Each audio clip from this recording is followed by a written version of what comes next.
right at the end of the game when he took it past the goalkeeper, but rolled it wide. It was pretty a tame shot, really, in the end from him. And afterwards, he was left in distraught. He was in tears after the game.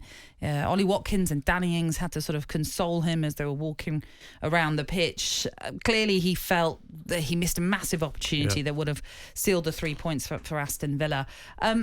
Two pieces of information I really want from you, Gabby. One, what did you make of the miss? Was it an open goal? Is it a huge sitter that he's made? For someone predominantly left-footed, not really good at using his right foot, it's not a bad miss for me. If it was on his left, then you'll say, it's a bad miss from Leon Bailey. But for me, when I seen it yesterday, I was like, it happens. Your weaker foot, a bit off balance. If there was a defender running back on the line, it's not an open goal for me. I think people can make it sound worse than it actually is.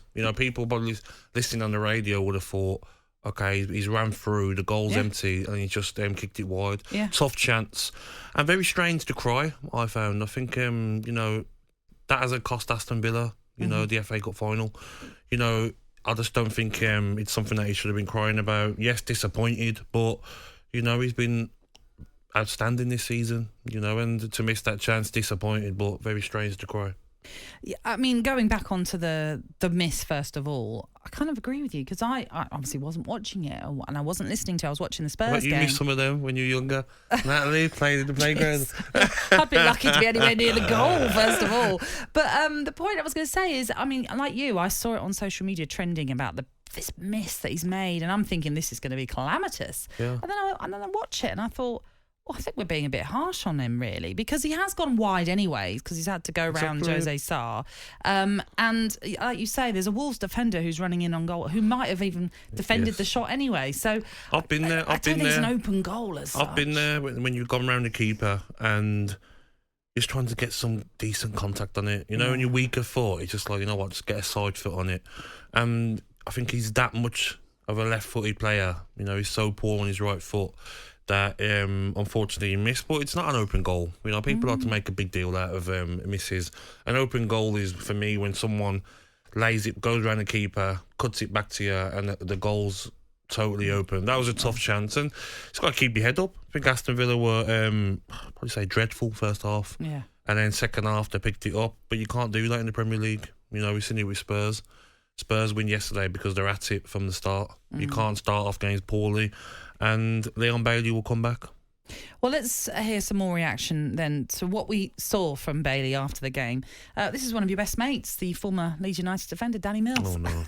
And what he had to say about those tears from Bailey. Missed the chance. Be angry, but don't lay on the floor crying about it. He was upset. Don't you want your players to care? I get that, and maybe because it's it's almost the last kick of the game, makes it a little bit worse. But is he going to do that if that's the 15th minute? Is he going to lay on the floor crying because he missed a sitter? No, don't lay on the floor sobbing.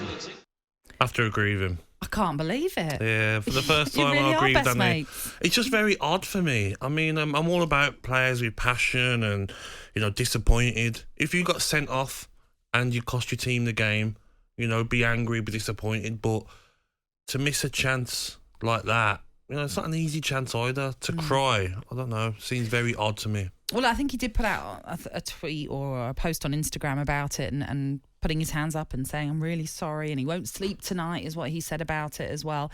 I mean... What do you think? I'm sort of torn on it, because I kind of understand it does feel like an overreaction, but one, I don't know what's gone on behind the scenes, so I don't know if there's personal things going on in his life. It's all kind of come together in one moment. Equally, I think we always talk about wanting our players to care. Well, that shows he's cared and he's upset that he's missed a great opportunity, as we're all sort of perhaps discussing it, and missed that opportunity to maybe earn 3 points for Aston Villa. And also, you say he's had a great season, but maybe he's still not living up to the hype of what people got brought in for a high fee, exactly. So there's lots of things that we could bring into this conversation.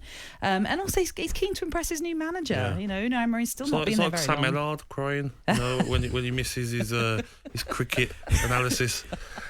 Honestly, after a bad pay-per-view at 6:27, I go to the toilet and cry. I was like, sorry, I just Sam, didn't don't deliver those sorry. headlines Sorry to hear good that, enough. Sam. What's going on? It's not that. It's when you're on the floor and we're seeing it and we're seeing you cry. I think, what's he doing? No.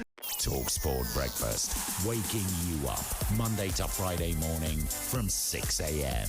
on AM, on DAB, via the talkSPORT app and on your smart speaker. talkSPORT.